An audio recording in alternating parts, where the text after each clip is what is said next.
Welcome to Decaf with my special guest today, Justin. The big boss man is here to fill in for Ron. For Mark. Mark, Oh, thank God Mark is out of the country, or he would Mark fire is you for that. gone, which means that my spirit gets to rest for a couple weeks because Justin does make fun of me, but not to the degree that Mark does. And so I feel pretty safe. I feel like I'm in a safe place here today. I'll go easy on you. Yes, thank you. One of the main reasons I wanted to have Justin on the podcast this week is because the legislative session ended last week, and for that, we are all thankful. Very grateful. We are now all sleeping. We are eating regular meals. Everything is good now, but everything wasn't good during the session. I kind of like to every year, kind of like to call it the good, the bad, and the ugly. Like there were some good things. There were some things we didn't love, and there were some things that make me want to put my head through this plaster wall. So, Justin, give us a little rundown of everything that went down this month or last Yeah, couple of months, I guess. I guess I'll take it in that order too. So, like you said, every session we wind up doing some really good things, and this was no exception. Education in particular was a good year. The biggest victory was that Governor Lee's proposal to overhaul our education funding formula passed the legislature. And to toot Justin's horn, because he won't toot it himself, he was a huge part of that. You chaired a committee about how to do all of this. I don't even know. It goes so far over my head, and you were so in it that I just think that was a huge thing for you and for Beacon to be part of. It really was. It was very rewarding, like you said, personally for me to be a part of it, but also for Beacon to champion that. We've talked for years about how barely half the money we spend on education makes it into the classroom. And this moves us to a model that truly funds students, not systems, and could really set us up for success as a state long term. The cool thing is that every single public school child in the state will benefit from this reform. And that's not something you can say most of the time when it comes to reform. So very, very proud of that one. Also proud that for kids with special needs, we will be expanding parental choice in our school choice program for those kids. So right now, about 35,000 kids are eligible for the program. It's called the Individualized Education Accounts Program. Essentially provides school choice for those kids with special needs. Dyslexia was added to that this year, and that almost doubles the program in terms of eligibility. So that's a huge win for so many choice. kids with dyslexia. It's so common. It's sad that it's so common, but it is so common. And parents get frustrated because even when they get the diagnosis, they can't access special care to help their children learn. And then, as I interviewed a woman a couple weeks ago, it's on our Facebook page, once they get older and they master the English language to a degree, then they start having to take a second language in the public school system. There's just not a lot of good options to help these kids be able to cognitively handle this. And so being able to help them with the parents' tax dollars being returned. It's huge. We saw some really powerful stories. We've shared some on our social media. We heard some people testify in committee about the importance of this. So that one's, really powerful, helping the kids who need it most. And there's a lot of value in that. Yeah. All right. Well, now we've hit the good. Those are the highlights. There are some lowlights. There are some others. We came up short in a few areas, which was frustrating. Like Airbnb continues to get railed on by local governments. Food trucks are banned in some cities. So we said, what can we do to help, small scale entrepreneurs, food truck operators, people who just want to rent out their home part-time, and prevent them from essentially being banned or shut out from doing these types of things by rogue local governments. We had some momentum in the legislature and passing some restrictions on this, but unfortunately both of those efforts came up short. So that was frustrating to see that the local governments and their taxpayer funded lobbyists still have a lot of sway in the legislature. Yes, the local governments and their taxpayer funded lobbyists that might I mention, those taxpayers are paying into a lot of property taxes for the Airbnb properties that they want to rent out, and yet that money is going to defeat them. It's very, very tricky and very frustrating. And now going to the ugly The to ugly. fund a new Titan Stadium.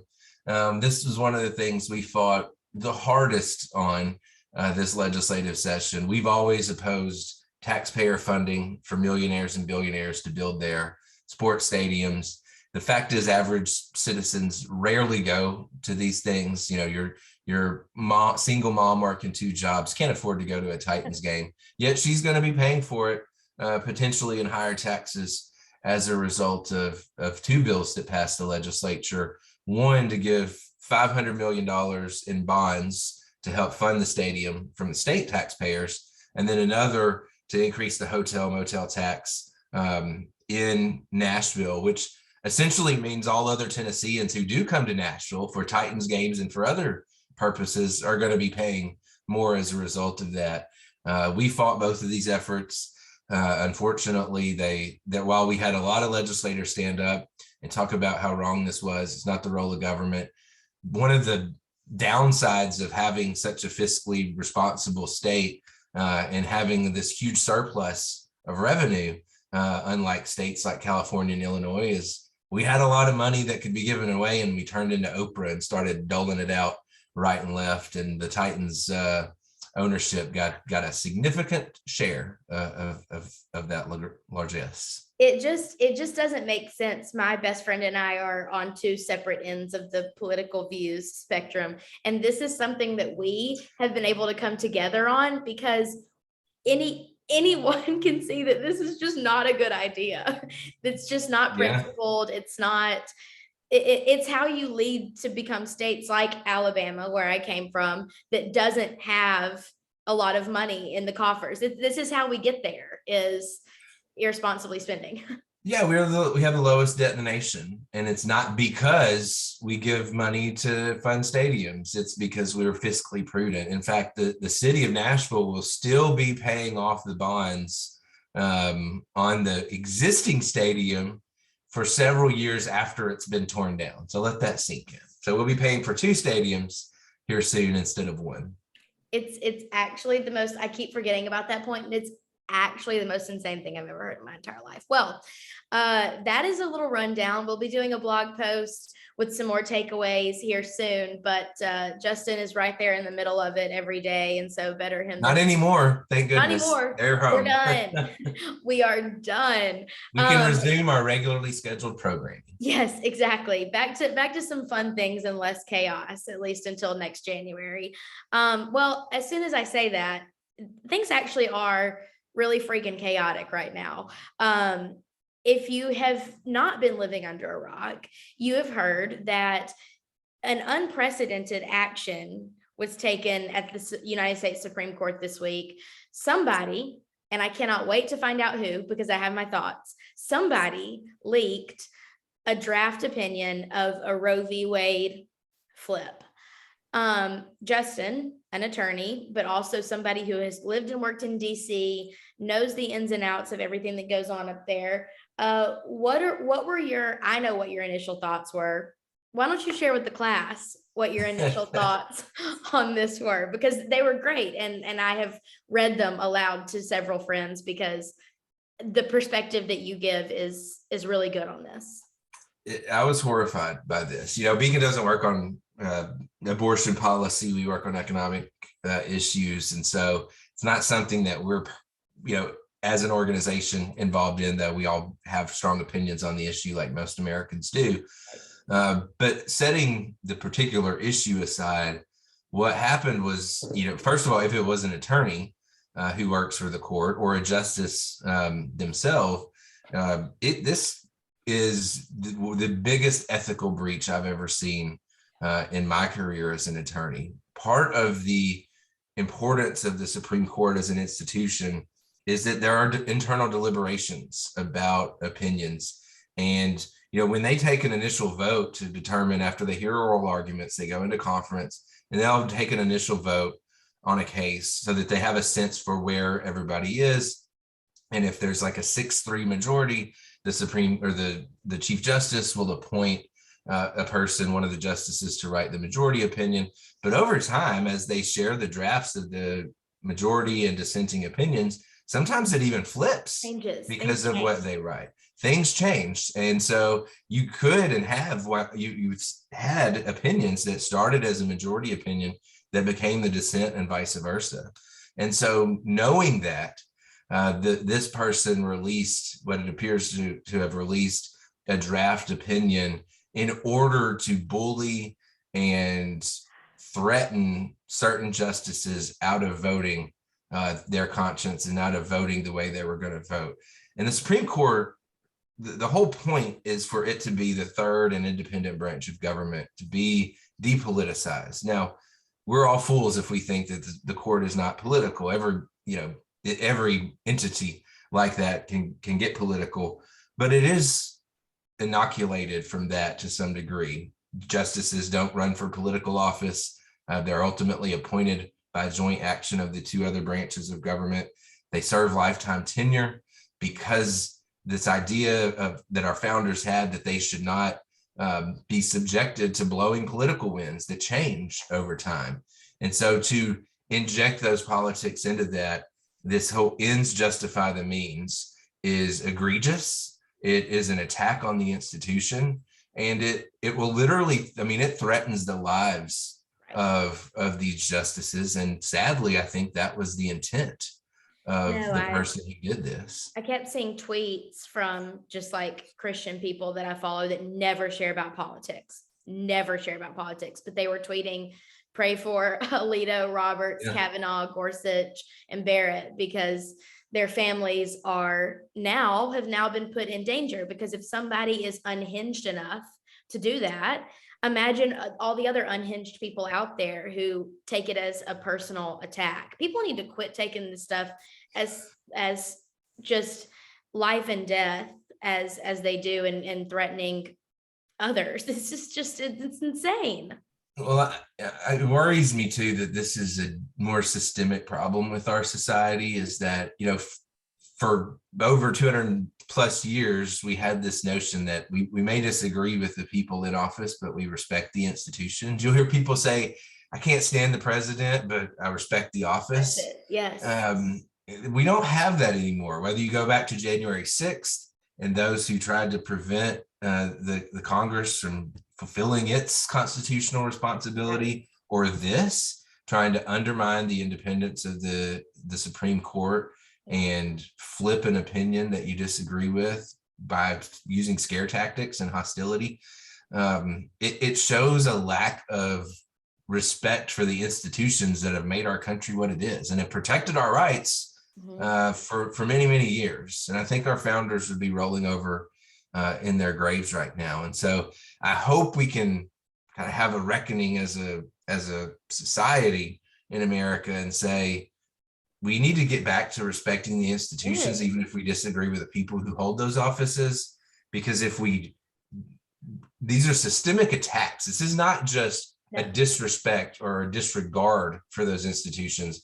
They are directed attacks against them in order to achieve some other political end than that which will come to fruition without that, that kind of action. And that's very, very I think troubling. It makes you miss Scalia and Ginsburg. They could not have disagreed on more, but they did Thanksgiving together. They were friends. And as I was developing my personal political philosophy, what I thought about things, and I would read stuff that Scalia said and loved it, and I would read stuff that Ginsburg said and I hated it. But then I read about their friendship and realized that, I think for me at least, their friendship drew a boundary around what is acceptable to disagree and get heated about, and what is unacceptable, the interpersonal connections, the relationships, the friendships. And you don't have to hate somebody because you don't agree with what they think.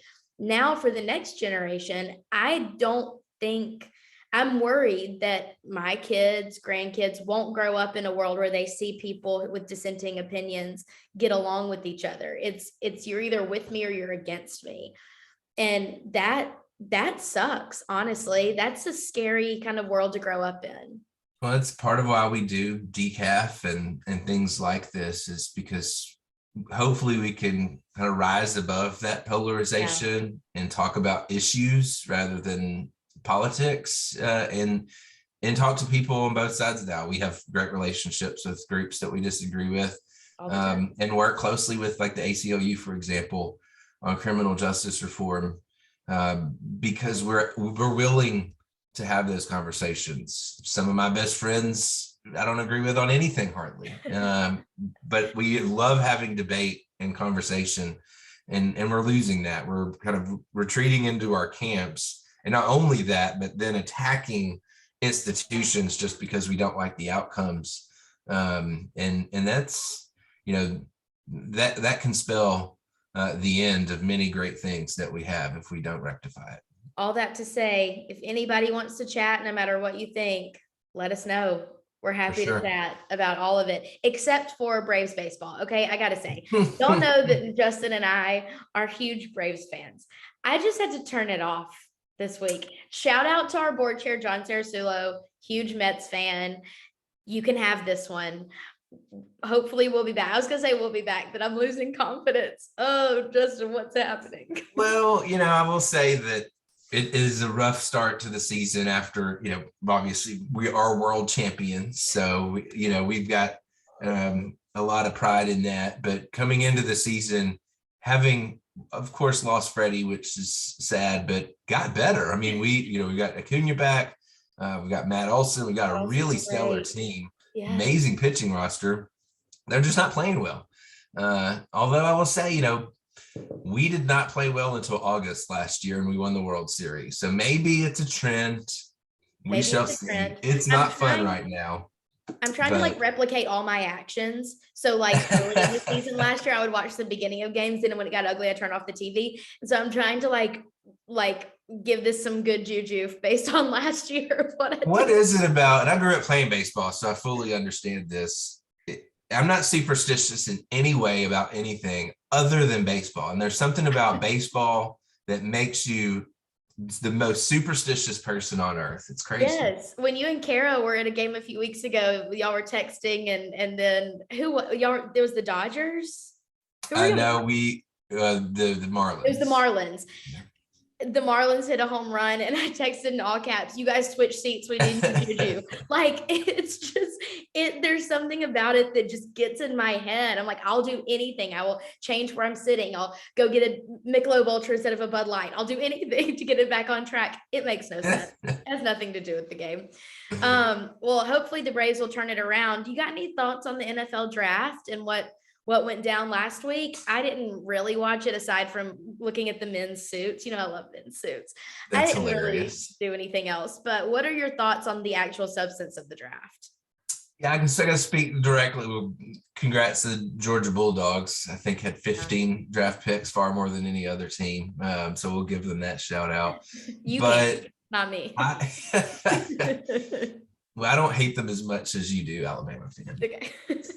For the Titans, at least, you know, if they had traded AJ Brown prior to the legislature voting on this handout to the Titans, might not have gone the same way. I think some people are frustrated that they wouldn't, you know, wouldn't try harder to reach a deal with him. I do worry that Tannehill without Brown and Jones is not going to do so well. He needs good receivers to really perform at the level that we need him to perform. Interesting quarterback pick that, you know, and that's all Tannehill said. In the last couple of days, that my job isn't to mentor him. I don't like that kind of leadership attitude. Yeah, it's possible he'll take your job someday, but you know, at least teach him the ropes along the way. So I have mixed feelings about it. I think we had a good draft class. I mean, we've got a couple wide receivers.